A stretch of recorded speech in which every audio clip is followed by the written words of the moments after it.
The Book of Ruth. It's a brilliant work of theological art, and it invites us to reflect on the question of how God is involved in the day-to-day joys and hardships of our lives. There are three main characters in the book: Naomi the widow, Ruth the Moabite, and Boaz the Israelite farmer. And their story is told in 4 chapters that are beautifully designed. Let's just dive in and see how this all unfolds. Chapter 1 opens with this line, "In the days when the judges ruled," and it reminds us of the very dark and difficult days from the book of Judges. And here we meet an Israelite family in Bethlehem, struggling to survive through a famine. And so in search of food, they move on to the land of Moab, Israel's ancient enemy. And there the father of the family dies, and the sons marry 2 Moabite women, Ruth and Orpah. And then the sons, they die too. And so they leave only Naomi and these new daughters-in-law. And so Naomi, she has no reason to stay anymore. And so she tells her new daughters-in-law that she's moving back home. And Naomi, she knows that the life of an unmarried foreign widow in Israel is going to be very hard. And so she compels the women to stay behind. Orpah agrees, but Ruth does not. She shows remarkable loyalty to Naomi, and she says, "Wherever you go, I'm going to go. Your people will become my people, and your God will become my God." And so the two of them return to Israel together. And the chapter concludes with Naomi changing her name to Mara, which means bitter in Hebrew, and she laments her tragic fate. Chapter 2 begins with Naomi and Ruth discussing where they're going to find food. And it just so happens to be the beginning of the barley harvest. And so Ruth goes out to look for food, and it just so happens that she ends up picking grain in the field of a man named Boaz, who just so happens to be Naomi's relative.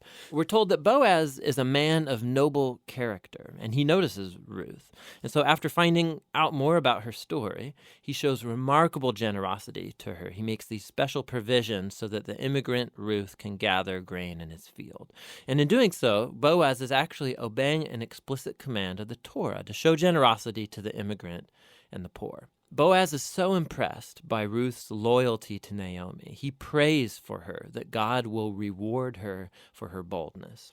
So Ruth comes home that day, and Naomi finds out that she met Boaz, and she is thrilled. She says Boaz is their family redeemer. Now, this family redeemer thing, this was a cultural practice in Israel where if a man in the family died and he left behind a wife or children or land, it was the family redeemer's responsibility to marry that widow, to take up the land and protect that family.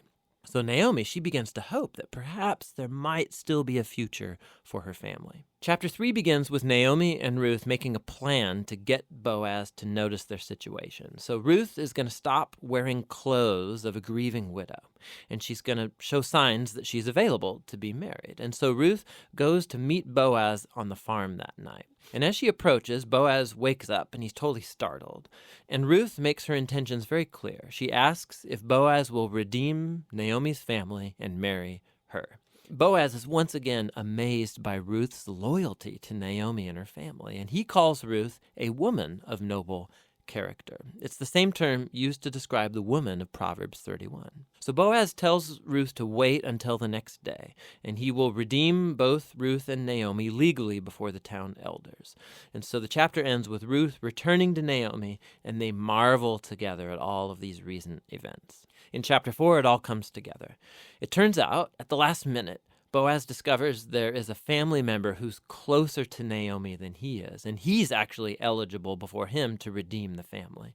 But at the last second, this family member finds out that he's going to have to marry Ruth, the Moabite, and so he declines. But Boaz, remember, he knows Ruth's true character, and so he acquires the family property of Naomi, and he marries Ruth. And so just at the beginning, how Ruth was loyal to Naomi's family, so now Boaz is loyal to Naomi's family as well. The story concludes with a reversal of all of the tragedies from chapter 1. So the death of the husband and the sons is reversed as Ruth is married again and gives birth to a new son, granting joy to Naomi. And this symmetry between the opening and the closing, it's even more remarkable. So remember, the opening tragedy was followed by a great act of loyalty on the part of Ruth. And that is now matched by Boaz's act of loyalty that leads to the family's final restoration. And this symmetry, it highlights the design of the internal chapters as well. So each of the chapters begins with Naomi and Ruth making a plan for their future, and that's followed by a providential meeting between Ruth and Boaz, and each chapter concludes with Naomi and Ruth rejoicing at what's taken place. This story is beautifully designed, and that design actually connects with a really interesting feature of the story, and that's how little God is mentioned.